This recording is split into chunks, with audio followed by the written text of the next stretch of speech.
Dr. Vanessa Sinclair, and this is Rendering Unconscious. Today I'm speaking with writer Craig Slee, whose work covers the intersections between disability, environment, philosophy, storytelling, magic, and myth.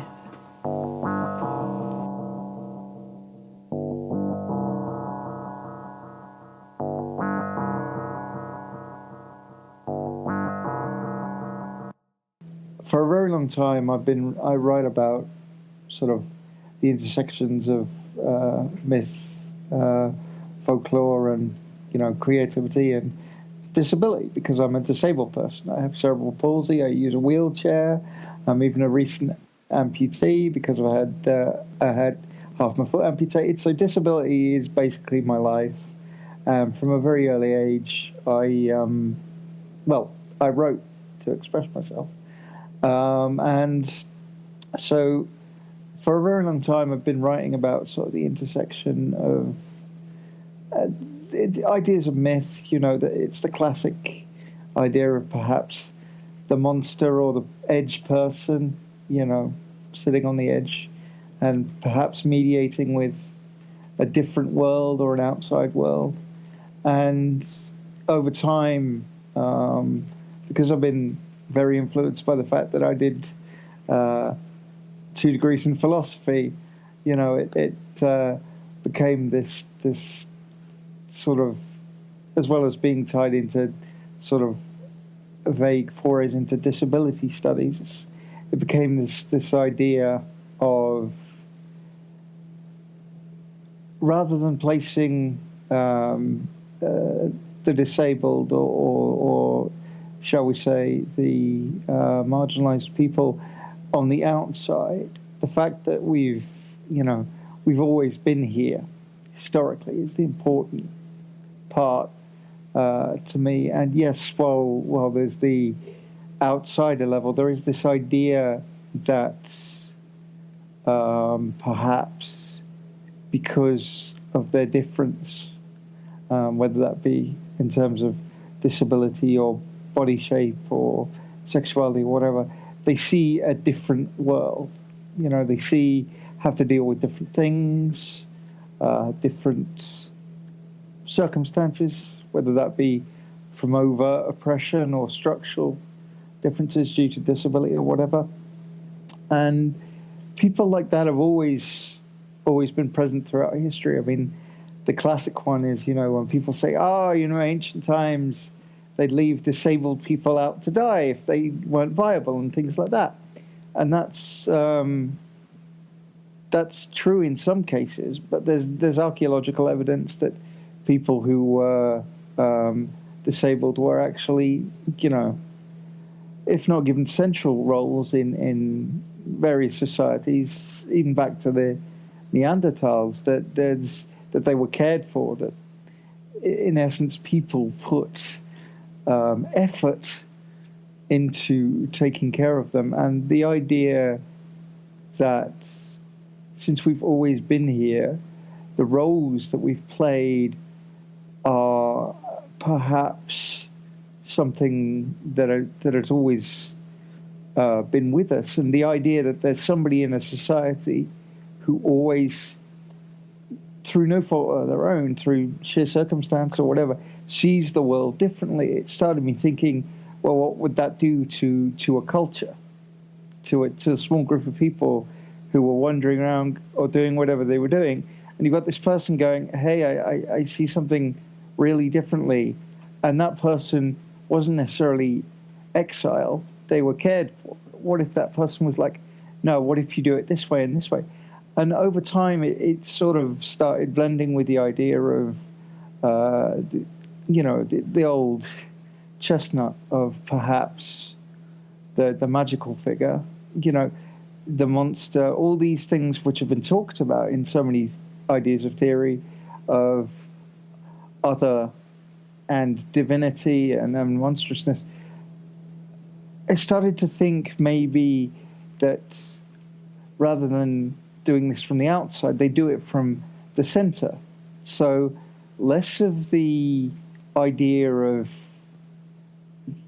almost the village, to use a metaphor, and more the one of the things that I've talked about is more the weaver, more the central of the Norns, the weird sisters, all this idea that these centralizing figures who give structure to a world, to a culture, and the idea that every time you come, as a disabled person, every time you come up against something new, whether that be a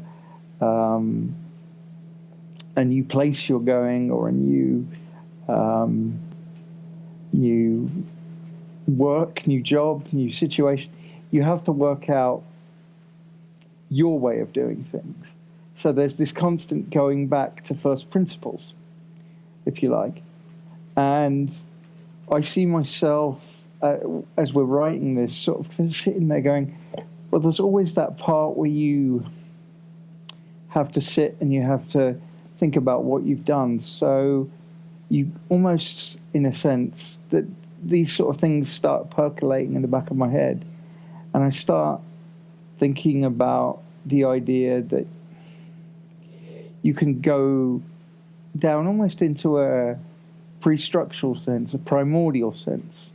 So the way I've phrased it in some of the things that I've written is it's almost like a going down into the underworld, a catabiosis, and you come up and you have to work with this raw material to construct a way to exist in whatever situation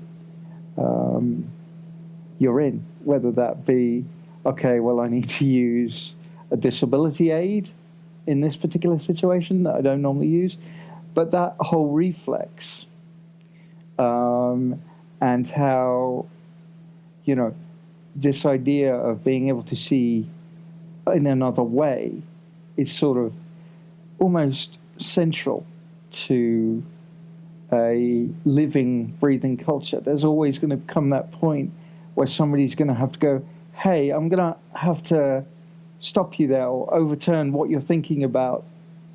It's like disability rights. People are always sort of pushing, going, hey, guys, you have to think about architecture. You have to think about these things in a new way.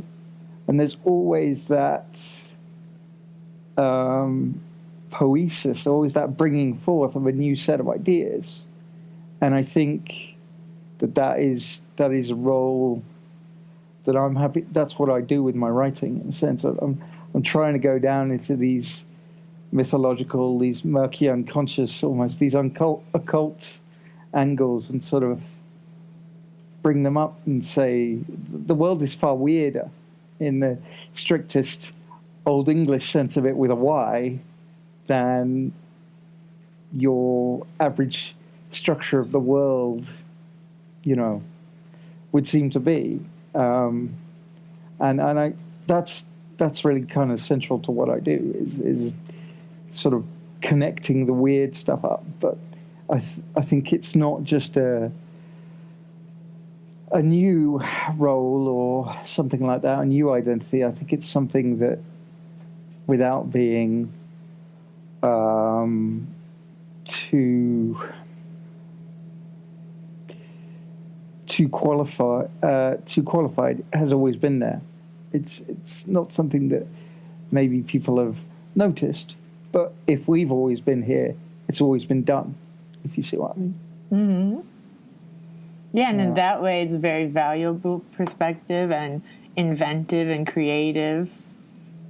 Yeah, I think the creative aspect is something that is important to me, and I think it's important to everybody. I mean, art, even, the impulse towards religion, communication, all these things, they're creative. They bring things forth. And I think, for me, that's fascinating, because you end up wondering, what are they bringing it forth from? What's the raw material? And we have all these myths, these legends, these perhaps personal strange experiences that provide the raw material. But there's always, the mind is trying to make sense of things. The mind is trying to structure things, and I think almost creativity is creating paths, ways to understand things, ways to give things context. And I think the role of a creator, far from a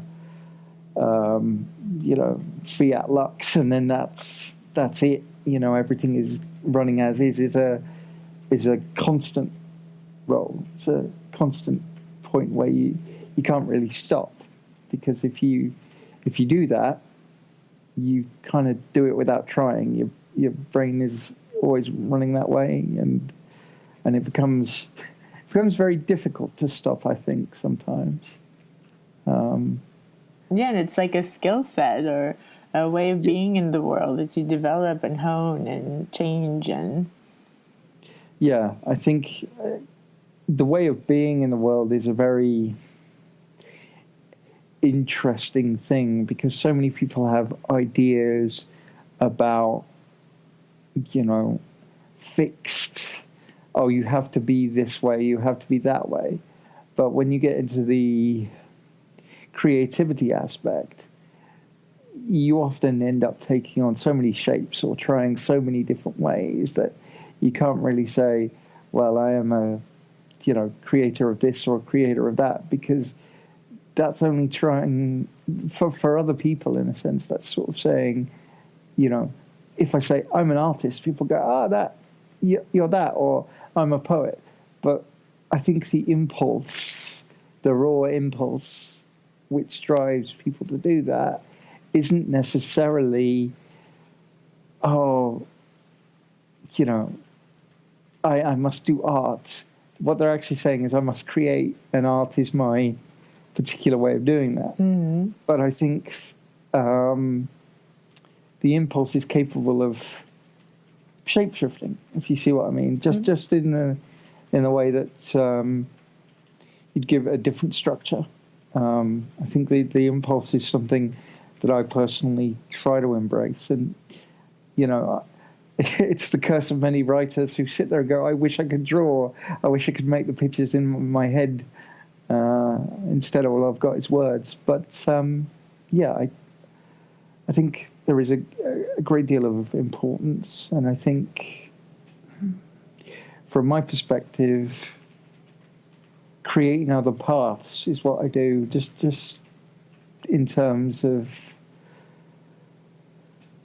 the connection between what has been in terms of going into the past. So I often look at sort of ancient mythologies and go, hey, how is that, relevant to the human experience today?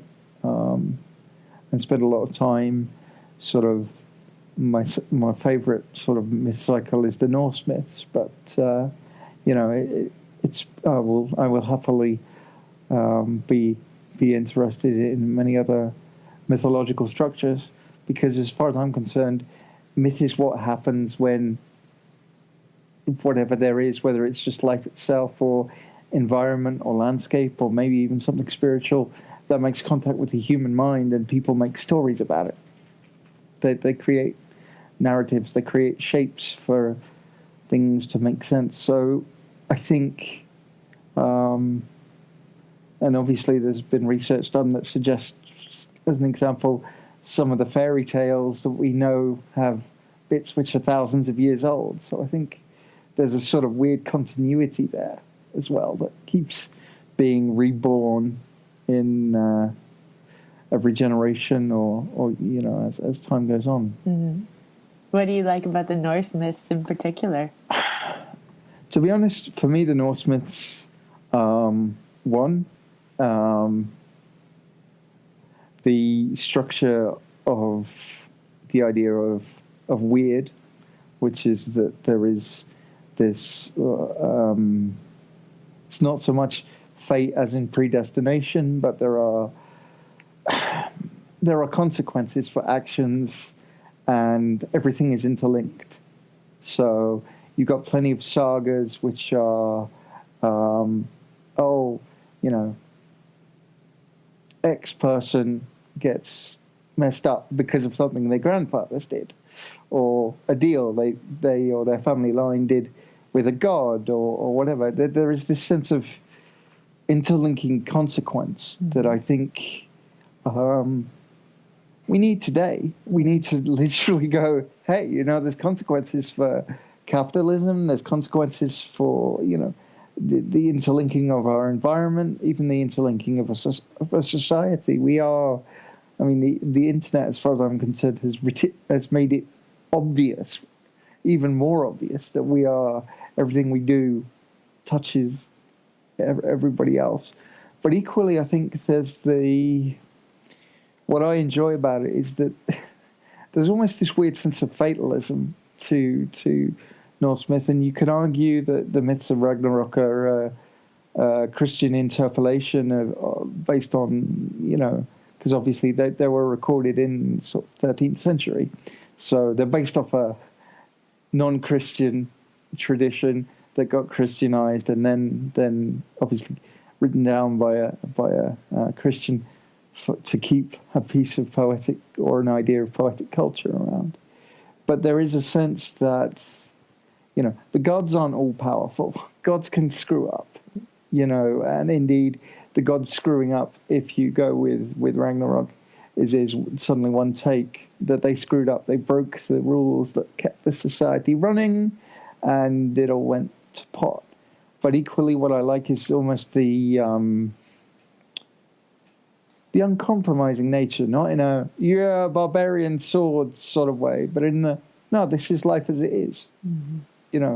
There isn't really an escapism, if you like, and I guess you can see that level of almost hard-nosed pragmatism across sort of Indo-European mythology. But I think the Norse are the best sort of exemplars of that level of, hey, we live our lives, and it's hard sometimes. It's really hard, and sometimes we have to do things in that way.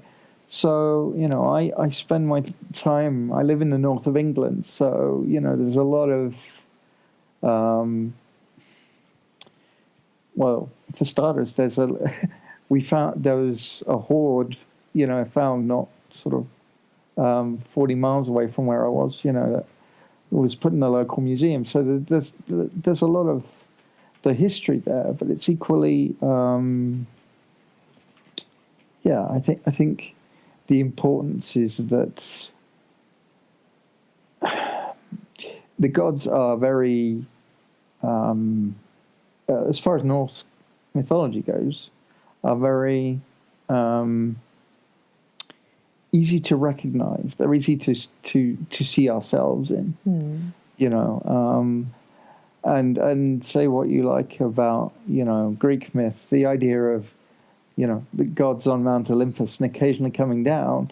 In Norse myth, you've got the gods wandering through the world pretty much constantly. Most of the stories involve, in fact, the gods passing through the human world on their way to doing something else, or there's always the sense that the numinous or whatever is not outside the human world. It's actually in the middle of it.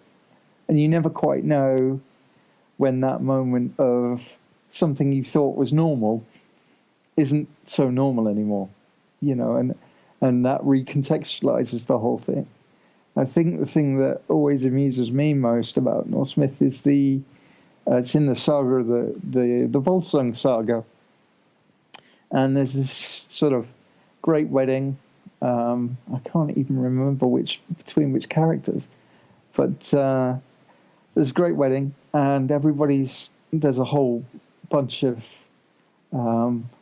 argument because it's a political alliance, and it all gets a little bit screwed up because an old man in a broad-brimmed hat just walks into the wedding, and sticks the sword in the tree, and there's the whole squabble over the sword, and it's just this thing of going, Odin shows up, it's the idea that it's not, you have to go to this particular special place to meet gods. And indeed, for many people, I would imagine, who are having and experiencing the myths at the time, you don't want to attract the god's attention because it all goes to proverbial shit.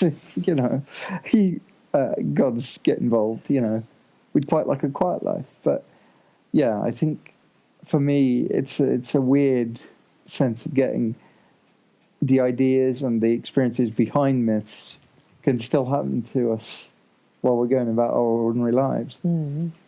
So you don't need to be particularly holy or in church or you know, particularly seek stuff out. You just have to keep your eyes open and your mouth shut. Bluntly, is what it's about for me, and that's difficult because I obviously like to talk. But you know, I find it comforting, particularly in a world where we seem to be going down the pan in terms of climate change and a lot of things going on, to go, actually, you know, we're not so far from our ancestors in terms of an environment which wasn't brilliant for us. You know, we may end up getting back to the levels of, actually, it's quite tough to survive. You know, we've got a little, I would say, used to having our world structured as a really stable thing.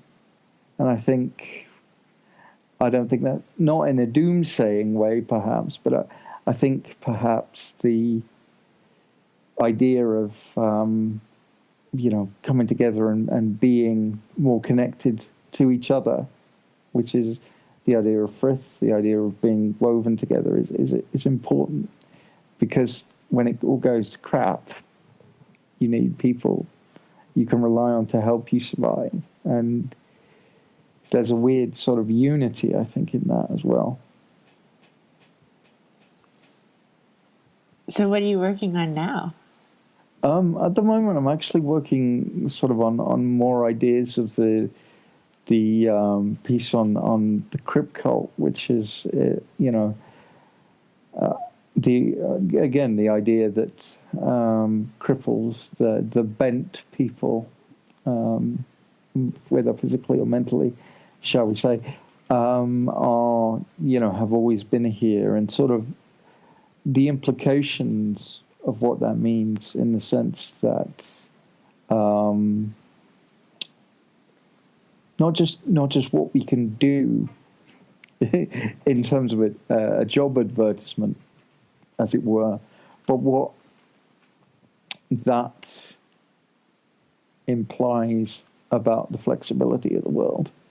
Because obviously, from a disability point of view, when you need things to change, it's very difficult. You know, the example I'm thinking of right now is when I was at uni, and they conveniently at that point put me in a lecture theatre that was up 3 flights of stairs, and I was like, hey, you know, I'm in a wheelchair and I can't actually get in this lecture theatre. And it took them about a month for timetabling to get it sorted. And there's this whole idea, obviously, that disability legislation and things like that are supposed to make it easier, you know, and it does, don't get me wrong. I mean, the classic example of that one was, you know, 20 years ago, I couldn't go for a drink in a pub because they wouldn't have accessible toilets. So, you know,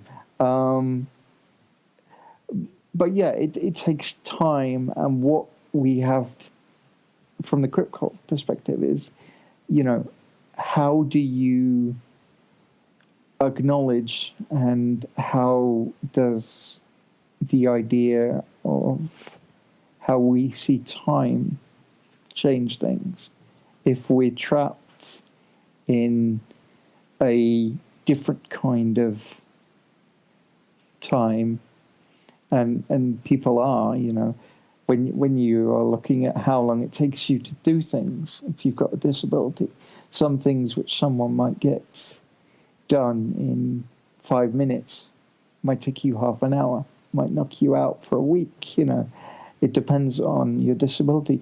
But how that differing perception of time really affects how we see the world, and also what we are capable of creating, because if we really embrace that difference of different sense of time, what does that do to our perception of both ourselves, and what does that also do to how we see the world? And is this, beneficial, or is it not, to try and embrace this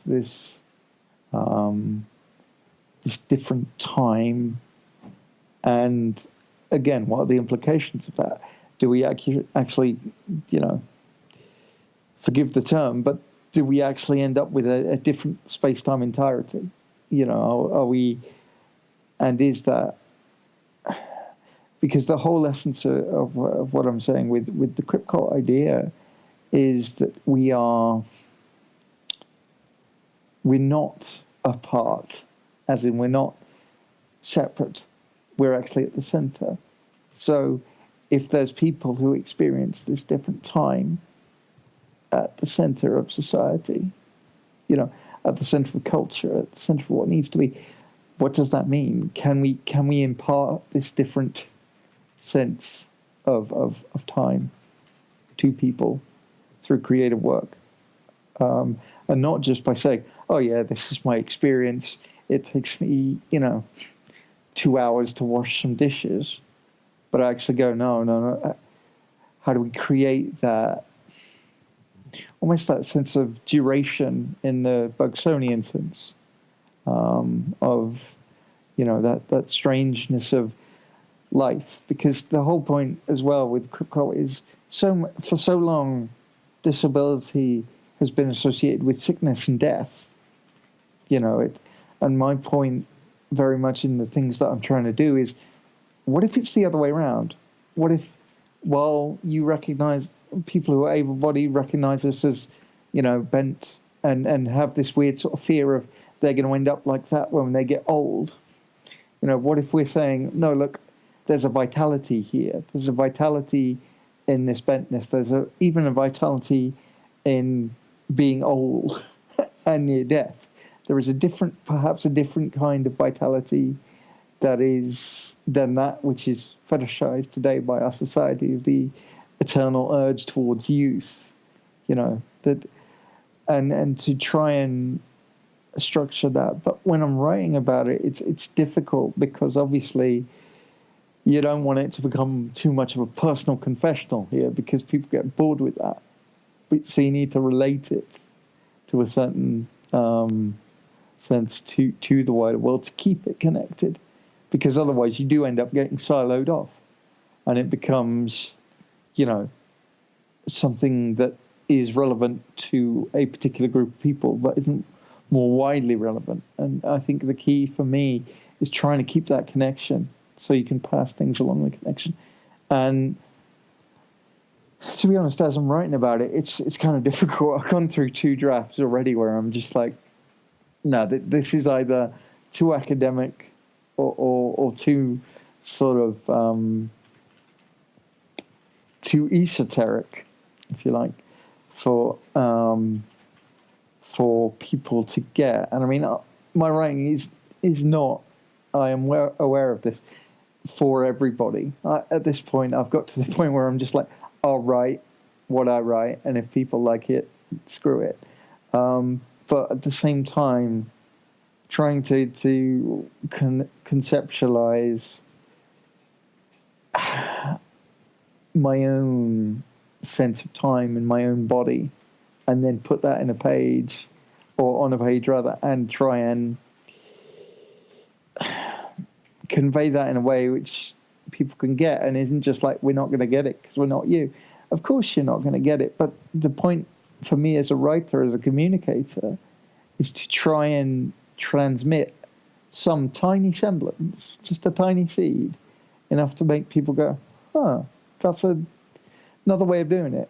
Mm. And just once that tiny seed is set, but it takes a hell of a lot of groundwork, especially because we don't have representation of disabled people very much in media in a positive fashion. We don't have exemplars, if you like. We don't have people to go, you know, obviously time's moving on and you're getting people, and rightly so, of different ethnicities, of different sexualities appearing in media. But disability is way, way behind.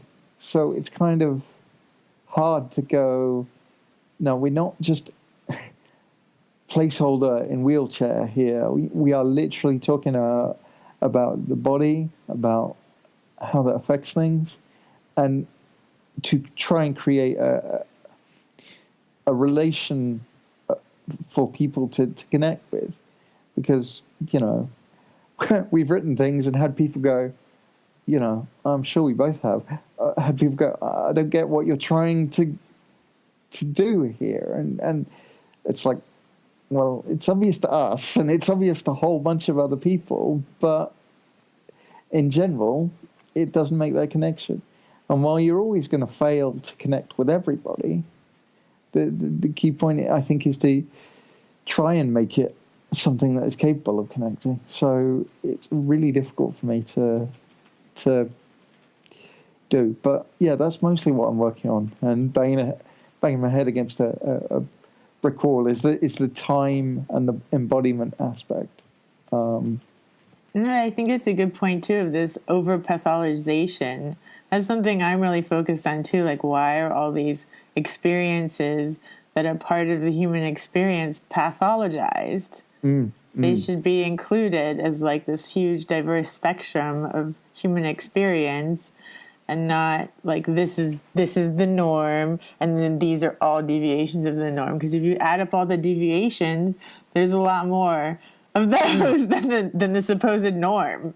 You know, yeah. Like who is this norm? I've never met one. You know.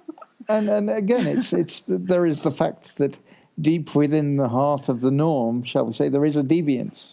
Mm-hmm. You know, the core of the norm is essentially a deviance that got, you know, well, normalized. That there is always going to be that point where it gets adopted, and I think finding that the fact that you can turn around to the norm and go, hey, we know you're as much or a different kind of freak than, you know, this stuff which you've designated not freak, or rather you've designated freak, and we're like, no, seriously, this idea of the norm, you can slice it an infinite number of ways, and each one of those ways will actually be different. You know, it's a weird perceptual quirk that humans have. We love to group things into categories, but actually we're shaving the edges off to make them fit the boxes. You know, and the key points are those differences. So yeah, I think you're very much right. Yeah, I saw Alan Moore speak at this Trans States conference in Northampton 2 years ago, I guess, and he said, you know, humans have just been categorizing and dividing into like smaller and smaller and smaller and smaller categories for so long, and now, you know, he really sees like magic as the kind of basis of kind of everything, and he thinks things need to start getting integrated more and more again, so we can get back to this more holistic view. I mean, I think from my point of view, if we're talking about magic, then yeah, I would broadly agree with them, because I think if you look at it historically and you look at today's people who are what we consider practitioners, a lot of it is going, hey, this is interconnected. You know, there is that point where, you know, from the classic demonic hierarchies, you know, all of those, in the medieval senses, were all connected in a system. Yes, they laid over the idea of a European monarchy, but there was still connections between these spirits. And I think, it's not only that we've been categorizing for a long time, we've also been individualizing, but not in the sense of holistic individuals, which are composed of many parts and many relationships, but in this isolated individualism, which I think everybody's desperate to be the norm. Everybody, we're marketed to have this exemplar, to have, I don't know, the most beautiful body, all these things. They're always marketed, and people are treated like, you can say, it's a classic Monty Python sketch, isn't it? We're all individuals, says the crowd, and there's only one guy who's like, I'm not. But I think when it comes to magic, the interlinkings between people, and the world, and not just the world as an abstract, but landscape. I think that's other things that I've written about, is the interplay between the self and the landscape. I mean, it's what we eat, what we drink. There's a reason archaeology can go, this person came here because they find the isotopes in the teeth, and that gets into whole other things. But ultimately, I've said privately, and I think I've blogged about it several times, if you're in an environment, the closest thing you're going to get to local every single time is probably your tap water, because your tap water, if you're able to drink it, of course, courses through tunnels under the earth. It's probably from a reservoir that's relatively local. There's going to be those isotopes. It's going to be those minerals. And if you're taking that into your body, if you're washing in that, you are surrounding yourself with your environment. You're never not. There's this weird human idea that we are like separate from it. But obviously we're enmeshed in it. But if we think about what we do every day in our normal 21st century society, we don't think of ourselves as part of the environment. We are. If you're cooking your pasta with tap water, I realize this is like a weird logical extension, but we are so embedded in this and how we relate to our environment, and we don't even know we're doing it. Part of magic for me is working out that you are doing it at the time and going, hey, maybe I should deliberately interact with it rather than do it randomly like a robot or responding to social pressures. But it's actually going, hey, whoa, we're here now. But also the reason we're here now is because of all these things in the past, be it our ancestors, but also our environment. So the constant slicing has this interesting thing for me, because from a philosophy point of view, I spent a lot of time during my undergrad bending my head around new concepts. And, you start slicing things down, breaking them down into constituent points to construct arguments. And you keep slicing, you keep slicing, you keep slicing. And you're never going to hit bottom. But what you are going to hit, perhaps, is wait a minute, almost like Democritus with his atomism going, everything's made of these tiny things. So it doesn't matter how much you slice it, it's all part of something bigger. And I think that reflects to it's part of something bigger. Like Alan Moore says, it's what we need. And it's the only way we're going to survive as far as I'm concerned. Because, especially from a disability point of view, I've had people criticize me for going, oh, you're so focused on survival, And I'm like, well, yeah, I'm not talking about, survivalism here. I'm talking about the things you need to do to get by in the world, whatever environment you're in. And a lot of people don't get that. They don't get that, disabled people end up running a calculus of what they need to do, whether that be how much energy they're spending or, depending on their income stream, wherever they're coming from, whether it's on disability or because of their jobs. Can they afford this? But they require X for their care. So, and there's a whole level of precariousness that, people don't think about disabled people having. But that precariousness is something that our ancestors understood quite well, because they didn't have that technology. They didn't have that ability to make things, quotes, safe, and that is why I think I'm very much attracted to both Norse myth, but also I'm in no way a primitivist, because I'd be dead if I was a primitivist, because technology keeps me alive. But I think that lessons of learning how to be in the world can be taken from bits of the conserved past, if you see what I mean.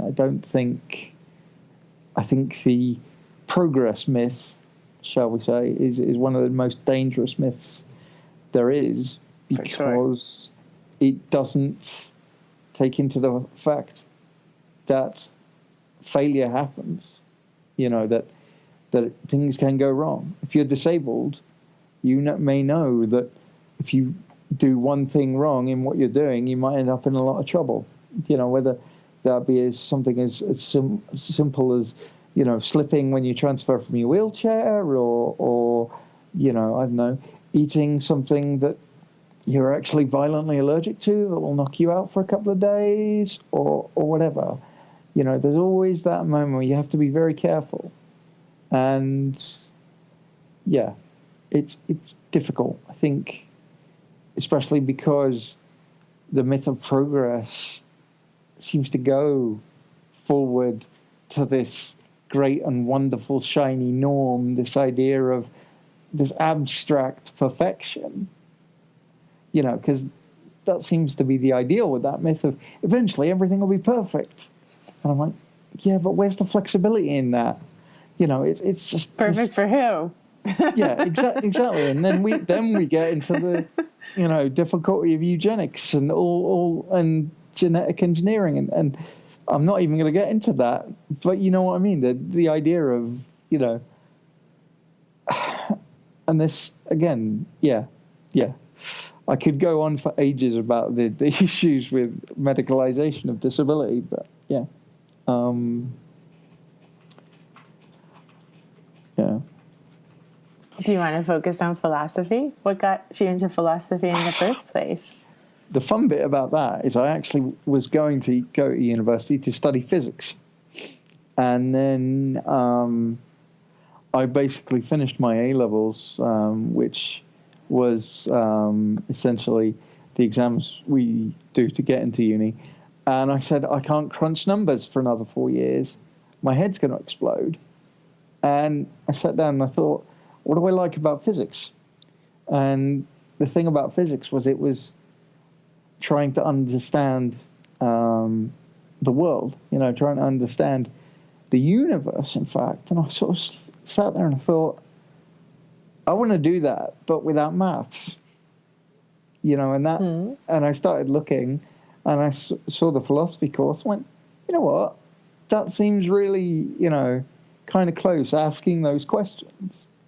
And so I went and did my degree and got hooked on the drug of philosophy. And I'm a big believer, actually, in, weirdly, perhaps philosophy as a way of living, not in the sense of dry texts, but literally the idea of looking for wisdom. It's looking for the best way to live, finding the best way to live, whether that's for us or for other people. And it's not about dictating, but it is about interrogating the life we live and go, what does this mean? Can I do this better? if there was ever a goal in my life, it would be to know more, but not in the sense of abstract intellectual knowledge, but to understand more about myself and the world. And so philosophy for me, it was mind blowing. I used to say it wasn't a proper seminar until I came out with a headache, from just having these things as, challenged. And I ended up doing my master's, but then academia sort of bit me in that way that it does. And I sort of said, no thanks anymore. But then in the years since, I've just kept on and I've kept writing. So it's one of those things. I think philosophy is a valuable toolkit, and the ability to question. And for all that philosophers tend to write in extremely hard to read ways, there is a certain joy to sitting down and going, okay, let's think about things and let's write about what we're thinking, because it doesn't happen that often, outside of in everyday life. So it's just an urge I kind of have to poke things, if you like. And I enjoy it. I enjoy it. I find it's a weird thing to say, but I read philosophy for pleasure quite a lot. So I'm always really interested in the twists and turns of the way other people think. And whether that be the major, Western canon of what dead white guys or some of the interesting stuff. And I think it interplays with my love of science fiction as well. That another way of being, another way of doing things. I love Ursula K. Le Guin's stuff, just for her imagining other worlds, other, political systems, all these things. They all kind of interlink for me in this idea of, I don't think it's searching for the truth, but I think it's searching for a way to become a more whole you, more complete, if you like. Well, not complete, but more of a, I don't know that much about, psychology, but was it Jung was talking about individuation? Mm-hmm. That idea of becoming less diverted by all the bits of yourself that are going in different directions, and trying to sort of bring it all together and go, look, I'm a complete system here. I may be complex, I may have all these things, but, I'm trying to become, personally, a better version of myself with every iteration. And for me, that involves going into the unconscious, into the story realm, the dream time, whatever you want to call it, and bringing stuff up, and writing about it. And that's what I do. And so, yeah, it's all interplaying for me as far as I'm aware. It all turns into this strange interconnected mess, which is a good mess, because the unconscious is messy. Yeah, exactly. And mess is primordial as far as I'm concerned as well. Order and structure and all these other things, people like to lay upon that, but it's all messy, and I think that mess and learning to deal with that mess, just in the same way disability, you have to learn and deal with things in front of your face. Can't really escape. You can distract yourself, but eventually you're going to come back to the fact that, I don't know, you're in a wheelchair or your knee's screwed and you need to walk with a crutch, or, you're autistic and have problems massively processing things and that disables you, or you have fatigue issues, all these things. There is, with disability at least, there is an inescapability, if you like. And I think I think personally we need to recognize that there are some things in life that you can't escape. And of course, the ultimate one of those is currently death, which again is why it reflects so heavily on what we do, because our culture is terrified of it.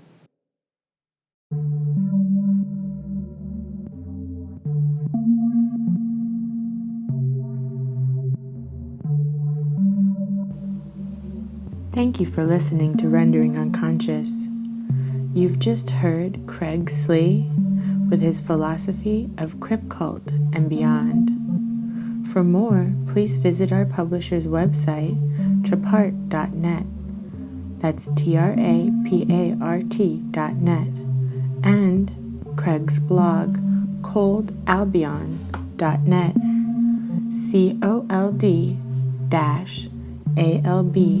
cold-albion.net.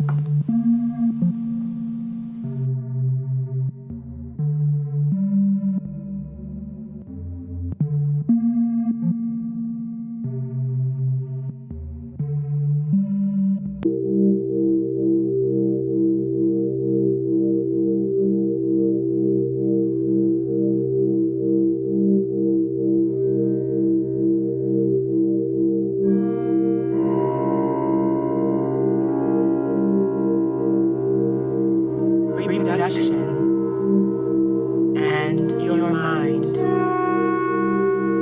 Your something is the hurt.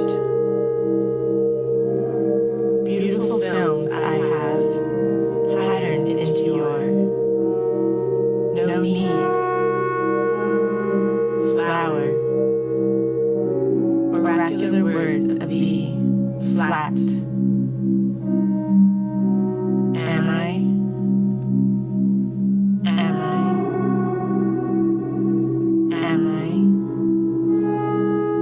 Money? Here I am. Thank. There are energies through the pages or montage. Dearest Vanessa,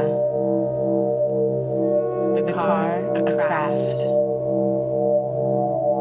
and not waiting here too, if you'd only get to know him. Just been in contact with in wretched. My heart is. Also, please add, gazing upon it with a sense of dread. This is mad. Print down stale streets. Blood sickle, honey suck. Of the noon rush, absolute weak, ism for you of, has collapsed, sense for snakes, over the moon and back again, words have the vitality of, to the true soul, after thee. If your head explodes with dark forebodings too, I'll see you on the dark side of the moon. Pink, Das Unbehagen of, classic, more power than power.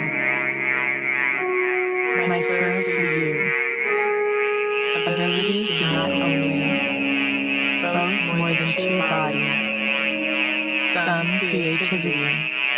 Next stop, find another name that, and cripples the demon, and joins. Didn't manifest itself. It isn't easy being human. Although we live longer, and are helped along by technology, and along with, and most recently, pharmaceuticals, we have no guarantee for either happiness or understanding of ourselves. During a ranger and his while I'm making a mirror, something to see myself in. Where to look for guidance and insight? Well, there are lifestyle of a wife and two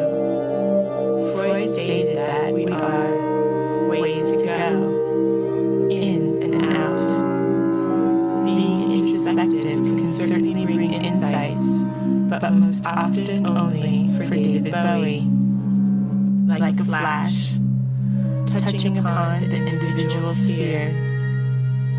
If we, instead, look outside and far away, we can see, yes, homage. The living to what exactly? Up? That's the task of thee, work things out. And they didn't even have to. Man, am I that? Resources to supplement formal training with what they fear most. By a heart of stone. You, of many books, where shame is chiseled. When the sun sets, we are wrapped in darkness and despair. Space is empty, black, enormous, almost invisible. His life, containing a myriad of tiny starlights, and allegedly filled with devouring black holes, came to experiments, threatening asteroids and aliens. Although asked up, blocking things we can't direct, her very patient devastatedly, drawing of the Renaissance and our senses. We are still sensory-driven more than anything else, always have been, a new form of fire and fear. When the sun rises, the senses are alerted.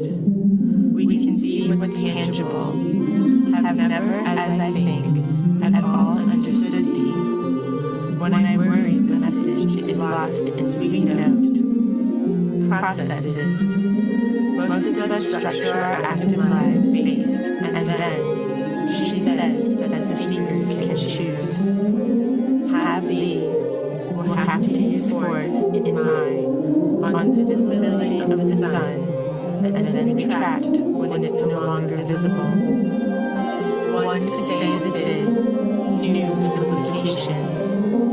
Want natural, in the sense natural for optimal utilitarian use of the waking state. Mirrors, unbearable. These, above landscapes so wild, employed I recall vividly, in search of a place to call home. Them was very special, but of course there is light also at night. The usual, all our own artificial, integrate themselves of this building, lights. But the fact slight tests that were provides primordial comfort. The moon reflecting the sun works and that is currently gangster elsewhere, has been the true guiding light for humans all along history. Displayed, inducted, apparently in the middle, or due.